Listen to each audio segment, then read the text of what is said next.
రైతు బంధు పైసలు పడితే ఎంత సంతోషం ఉంటుండే ఆయన మేము గంగలు గడిచిపోయింది. పొంకనాలు కొట్టకు చంద్రశేఖరరావు, నువ్వు కాలం జల్లిపోయిన 1000 రూపాయల నోటువే.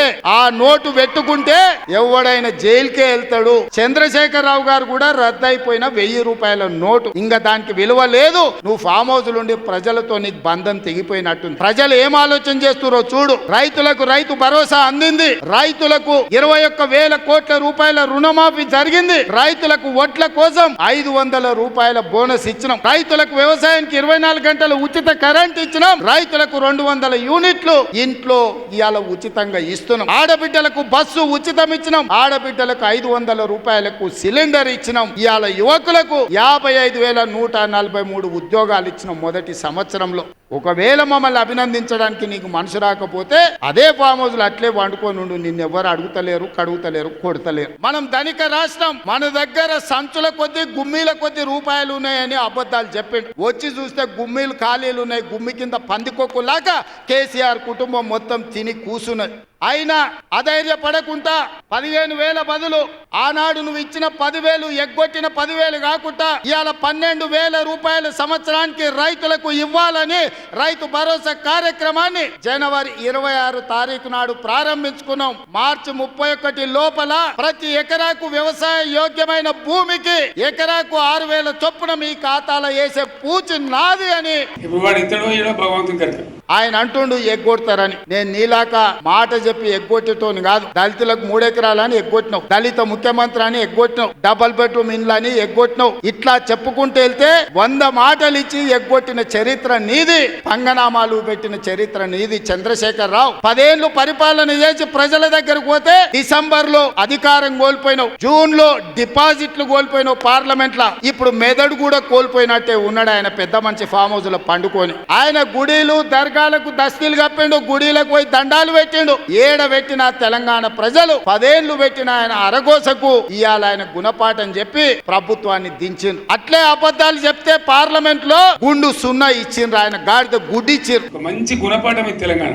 ఆయన బుద్ధి మారలే. 14 నెలల నుంచి అంట ఆయన ఫామ్ హౌస్ లో వండుకొని గంభీరంగా చూస్తుండ. ఎవరిని చూస్తున్నావా గంభీరంగా? అచ్చోసిన ఆంబోతులాక నీ కొడుకుని అల్లుని ఊరు మీద వదిలినావు.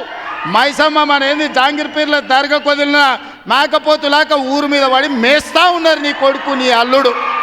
జాంగీర్పీర్ల దర్గాను కూడా మోసం చేసిన 100 కోట్లు ఇస్తాను మా శంకర్ చెప్తున్నాడు. ఇవాళ రాజన్న సిరిసిల్ల ఆలయానికి 100 కోట్లు ఇస్తాను ఆ దేవుని మోసం చేసినావు. పాలమూరు రంగారెడ్డి ఎత్తిపోతలు పూర్తి చేస్తా అని కల్వకుర్తి, భీమా, నెట్టంపాడు, కోయిల్ సాగరు, జూరాల, ఆర్జీఎస్, తుమ్మిళ్ళ ప్రాజెక్టులను కడతా అని చెప్పి పాలమూరుకు మాట ఇచ్చి పాలమూరుని ఎండబెట్టి ఎగవేసిన దుర్మార్గుడివి నువ్వు. అన్ని మబ్బులు విడిపోయిన ప్రజలకన్నా తెలిసిపోతుంది మంచి ఏంది చెడ్డ ఏంది ఏం జరిగింది. ఆయన కోసం ఎదురు చూస్తారట. ప్రజలందరూ బాధ పడుతున్నారట. అయ్యా చంద్రశేఖరరావు గారు, 4 కోట్ల ప్రజలు ఎవ్వరు బాధపడతలేరు. రైతులకు రైతు భరోసా వచ్చింది, రైతులకు రైతు రుణమాఫీ జరిగింది, విద్యార్థులకు ఫీజు రియంబర్స్మెంట్ ఇచ్చినాం, రాజీవ్ ఆరోగ్యశ్రీ 10 లక్షలకు పెంచినాం, పేదలకు ఇండ్లల్లా 200 యూనిట్లు ఉచిత కరెంట్ ఇచ్చినాం, ఆడబిడ్డలకు 500 రూపాయలకే సిలిండర్ ఇచ్చినాం, అదే విధంగా ఆడబిడ్డలకు ఆర్టీసీలో ఉచితంగా బస్సు ప్రయాణం ఇచ్చినాం. 120 కోట్ల మంది ఆడబిడ్డలు ఈ రోజు తెలంగాణ రాష్ట్రంలో ఉచిత బస్సు ప్రయాణం చేస్తున్నారు. దానికి 4,000 కోట్ల రూపాయలు ఖర్చు పెట్టినాం. ఇవాళ 10,000 కోట్ల రూపాయలు రాబోయే మార్చి 31 లోపల రైతు భరోసా పథకం కింద పేదల ఖాతాలో వేస్తాం. ఉపాధి హామీ కూలీలకు కూడా ఇవాళ ప్రతి కుటుంబానికి 12,000 రూపాయలు ఇచ్చినాం. ఫామ్ హౌస్ లో ఉండి వచ్చిన వాళ్ళకి జోలి చెప్పుడు కాదు, అసెంబ్లీకి రా, లెక్కలు చెప్తా.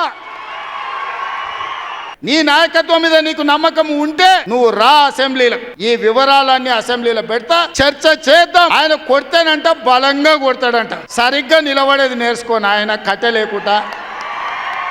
నీ పరిస్థితి ఎట్లుందో తెలంగాణ సమాజానికి తెలియదా? నువ్వు తూగుతున్నావా, సోగుతున్నావా, నువ్వు నిలబడగలిగే పరిస్థితిలో ఉన్నవా? ఆయన బలంగా కొడతాడంట, ఆయన లేచి వస్తాడంట. సోషల్ మీడియాలో నాకు ఆయనకు పోటీ పెడితేనంట ఆయనకు లైక్లు ఎక్కువ వచ్చినాయంట. టిక్ టాక్ లో 10 ఏళ్ళు ముఖ్యమంత్రి చేసినోడు, కేంద్ర మంత్రి చేసినోడు ఇవాళ టిక్ టాక్ లో కేసీఆర్ కు రేవంత్ రెడ్డికి పోటీ పెడితే ఆయనకు లైక్లు ఎక్కువ వచ్చినాయంట, నాకు తక్కువ వచ్చినాయంట. ఇవాళ వాళ్ళ కార్యకర్తలతో మాట్లాడుతున్నాను. నేను అడగదలుచుకున్నా, ఆ మధ్యలో బాలీవుడ్ లో కూడా సల్మాన్ ఖాన్ కు రాఖీ సావంత్ కూడా టిక్ టాక్ లో పెడితే రాఖీ సావంత్ కి ఎక్కువ లైకులు వచ్చినాయి.